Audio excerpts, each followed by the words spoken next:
தெரியல. ஆனா இதே சூர்யாவை பற்றி நான் சொல்லி உங்களுக்கு தெரிய வேண்டும். திரும்ப கொடுத்திருக்காங்க. நம்முடைய தமிழக மக்கள் நடத்திட்டு இருக்கிறதே அவரை உயர்ந்த இடத்தில் வைத்து அழகு பார்த்தார்கள்.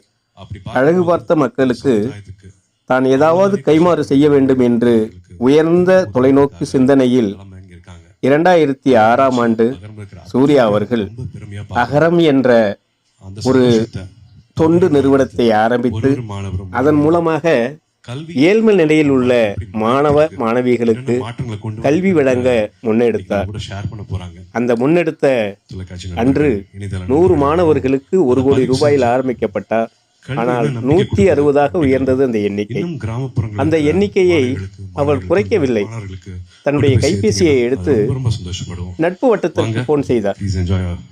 இயக்கிய போது எதிர்மனையில் உள்ளவர்கள் கவலைப்படாதே சூர்யா, நாங்கள் இருக்கிறோம் என்றார்கள். அவர்கள் மட்டுமல்ல, கல்வி நிறுவனங்களும் அவருக்கு உறுதுணையாக இருந்தன. கவலைப்படாதீர்கள் சூர்யா, நாங்கள் இருக்கிறோம் என்று. அப்படியாக ஆரம்பிக்கப்பட்டதுதான் இந்த அகரம். இன்று 15வது ஆண்டிலே தன்னை வளர்ச்சி பாதையில் இட்டுச் சென்றிருக்கிறது. அதன் மூலமாக கல்வியை பெற்றவர்கள் இன்று உயர்ந்த நிலையில் இருக்கிறார்கள். அந்த உயர்ந்த நிலையில் உள்ளவர்கள் இன்று செவி வழங்கி இருக்கின்றார்கள். நீங்களும் பாருங்கள், பிரமித்து போவீர்கள். ஒரு திரை நட்சத்திரத்தால்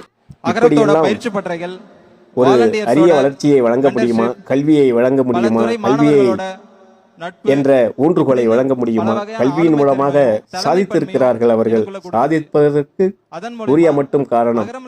சூர்யாவினுடைய ஊக்கமும் ஆக்கமும் அவர்களை உயர்ந்த இடத்திலே வைத்திருக்கின்றது.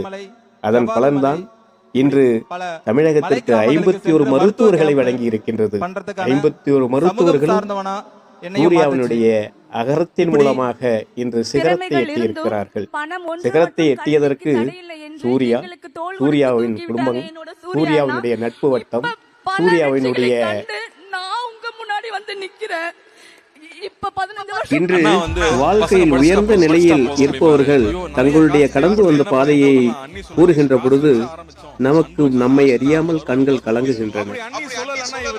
அவர் காரணம் என்ன?